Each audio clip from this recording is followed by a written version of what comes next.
This is Aman Sharma, and today I'm going to start Political Science of Class 8, the first chapter, the Indian Constitution. Students, you may have heard this word constitution in your previous classes also. So basically, the question is, what do we actually mean by constitution? So the constitution is a set of rules or regulation which is helpful in governing a country.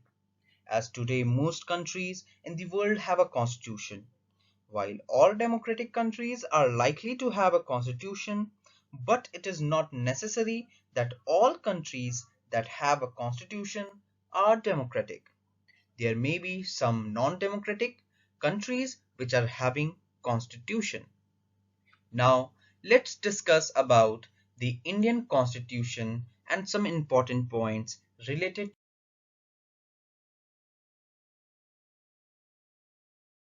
So the very first and important point about Indian Constitution is that it is the longest written constitution in the world. Before adding in the world, we must keep in mind that a longest written constitution of any sovereign country in the world. Sovereign country means a country which is governed by the representatives of the country, and those representatives were elected by the people of that country. Now, the second point is simply a definition of a constitution. A constitution consists of a set of rules and principles to govern a country. Now, as the third point says that the Indian Constitution was drafted by the Constituent Assembly, and this Constituent Assembly was formed in December 1946.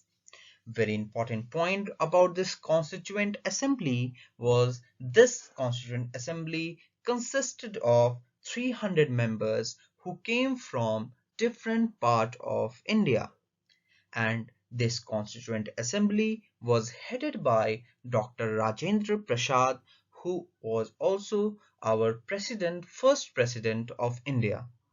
The Constituent Assembly completed its work in 2 years, 11 months, and 18 days approximately. It took 3 years to complete this constitution, and this constitution was adopted in or on 26 November 1949 and came into force on 26 January 1950, and this day is also celebrated as the Republic Day. One more thing I would like to add here, who is known as the father of Indian Constitution? So Dr. B.R. Ambedkar, who headed drafting committee of this Constituent Assembly, was also known as the father of Indian Constitution, Dr. B.R. Ambedkar. Now, let's discuss the topics that we have to discuss in this chapter. The first topic that we are going to discuss here is why does a country need a constitution? The second is the key features of Indian Constitution, and at the last we will discuss about some of the directive principle related to this Indian Constitution.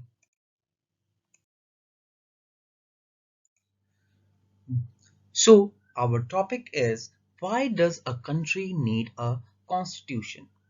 The first point, that why does our country India needs a constitution, is a constitution serves as a set of rules and principles that all person in a country can agree upon. So basically, you know that India is a diversified country. People from different religion, different caste, having different food habits, having different culture, lives together.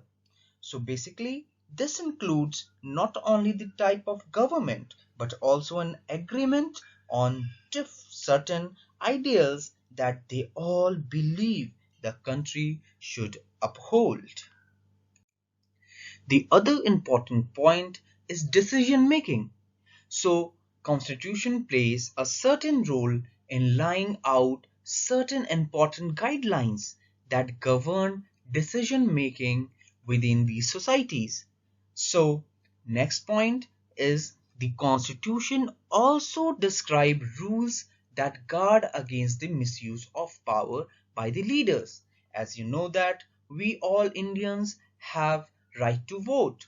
We all give vote and elect one leader from our constituencies. So there are some rules which helps or which guards against the misuse of power of the leaders.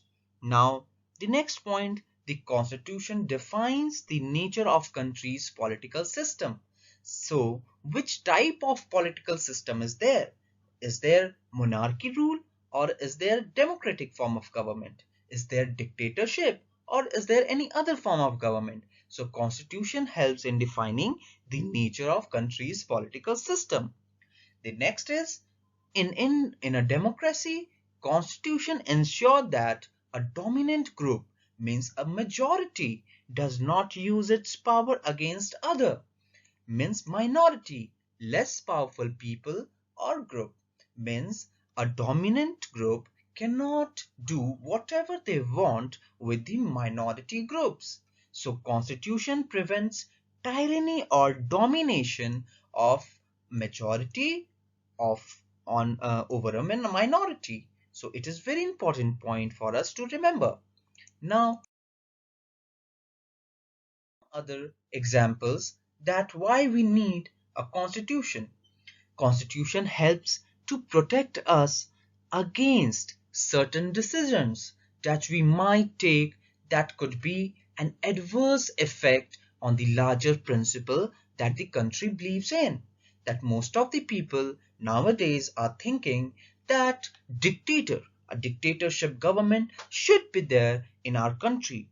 But if we just make a dictator as the head of our country, then it may happen in future that this dictatorship government will turn just opposite to our emotions and may not realize that in the long run dictatorial rule goes against the interest of the people.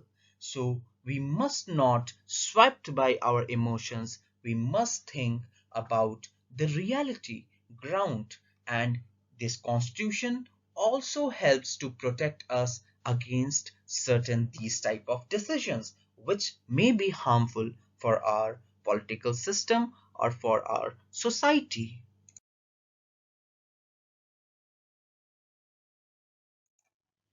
So, as we know that under the Britishers, the freedom nationalists have obeyed rules and they were forced to obey rules that they had very little role in making. The long experience of authoritarian rules under the colonial state convinced Indians that free India should be a democracy in which everyone should be treated equally. Remained to be done that was to work out the ways in which a democratic government would be set up in India. These members of Constituent Assembly had a huge task before them. The country was made up of several different communities who spoke different languages, belonged to different religion, and had distinct culture. So there are some features which were helpful in combining all Indians and on which this Indian constitution is based upon. The first key feature of Indian constitution is federalism. Second is parliamentary form of government, separation of powers, fundamental rights, and secularism. So, as federalism is our first key feature of Indian constitution, so what actually this means, this federalism means? So, federalism means to existence of more than one level of government. Here in the picture you can see that there is one local self-government, state government and union government. So at the top we are having union government. After that we are having state government, and this last one is local government, which is also known as Panchayati Raj. These are at the state and at the central levels. Citizens are governed by laws and policies made by each of these level of government. Each of these level of government makes some laws and some policies for the people. Union government will make laws for whole country. State government will make law for a specific state, and local government will make law for some specific region in a state. The next important key feature of our Indian Constitution is parliamentary form of government. So basically there are two important forms of government. First is presidential form of government or parliamentary form of government. So in India, we are having this parliamentary form of government. The Constitution of India guarantees universal adult franchise of all for all citizens. This means every citizen of a country, irrespective of his or her social background, any caste, any religion, any race, any place of birth, have right to vote, give vote and cast vote and elect representative. And those representative will go in parliament and discuss about the problems and solution about the people of that particular constituency. Now, representative are the accountable to the people in a parliamentary form of government. Okay, now just take an example that this is a constituency and people from this constituency have elected one leader, and that one leader will go to parliament, and there he will put the problems of, or he will discuss the problems of his own constituency. Now important the next important key feature of our Indian Constitution is separation of power. According to the Constitution, there are three organs of state. First is legislature, second is executive, and third is judiciary. The legislature refers to our elected representative. The second is the executive is a smaller group of people who are responsible for implementing laws and running the government. Last is judiciary. Judiciary is one of the most important organ of the state because it looks after and settle disputes and make sure that laws are obeyed. And one most important point is there, each organ act as a check on the other organ of the state, and that this ensure that the balance of power between all three. Now the next now the other important key feature of our Indian Constitution is fundamental right. The fundamental rights are referred to as the conscience of Indian Constitution. Fundamental rights protect citizen against the arbitrary and absolute power exercised by the state. Constitution thus guarantees the rights of individual against the state as well as against other individuals.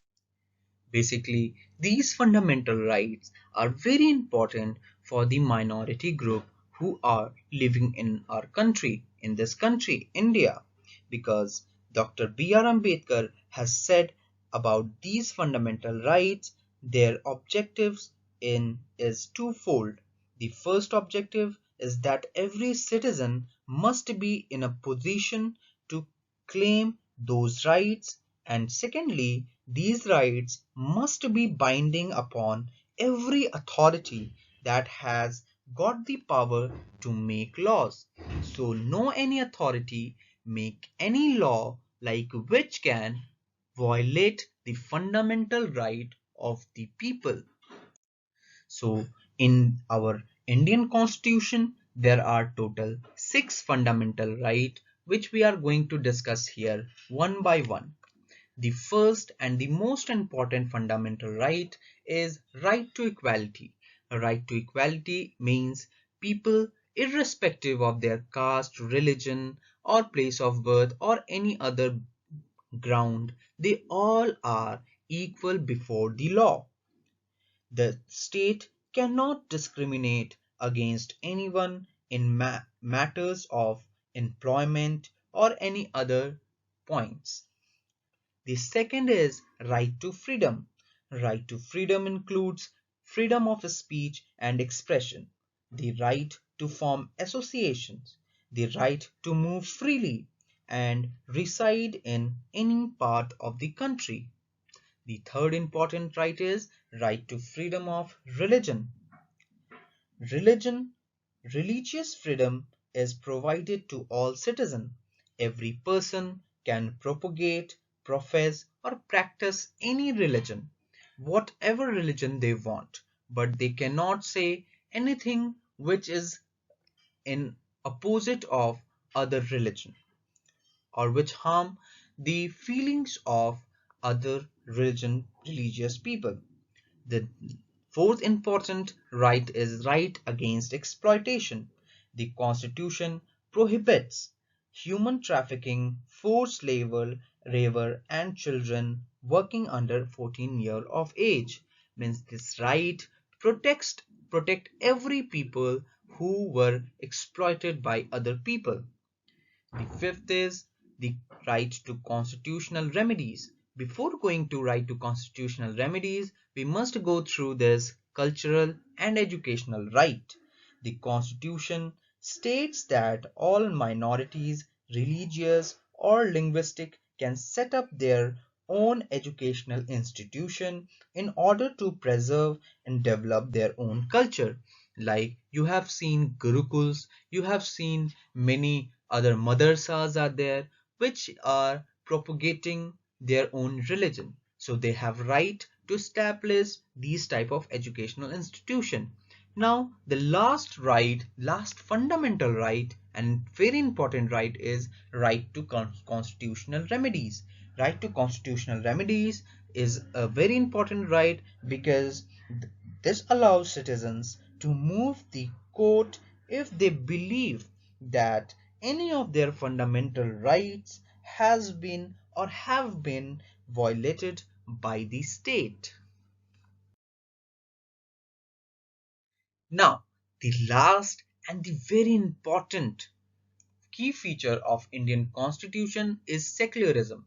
What secularism actually means? A secular state is one in which the state does not officially promote any one religion as the state religion. Means India, this country is not having any particular religion. Means all religions all together live in this country.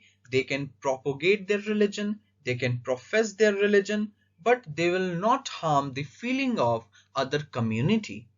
So basically there is a picture which depicts secularism in India. But there are many countries which are religion based, which are having a state religion, like the adjacent country of India is Pakistan, which is having Islamic religion. Now students, after the fundamental rights and other key features of our Indian Constitution, let's discuss about some important key terms of our Indian Constitution. The first most important key term is directive principle of the state policy. So basically, this section of Indian Constitution was designed to ensure greater social and economic reforms. So we get many political rights with the help of the fundamental rights and key features, but here directive principle of state policy is basically formed to ensure greater social and economic reforms. So in this section of our Indian Constitution, Indian states have got independent rights to institute laws and policies that help reduce the poverty of the masses.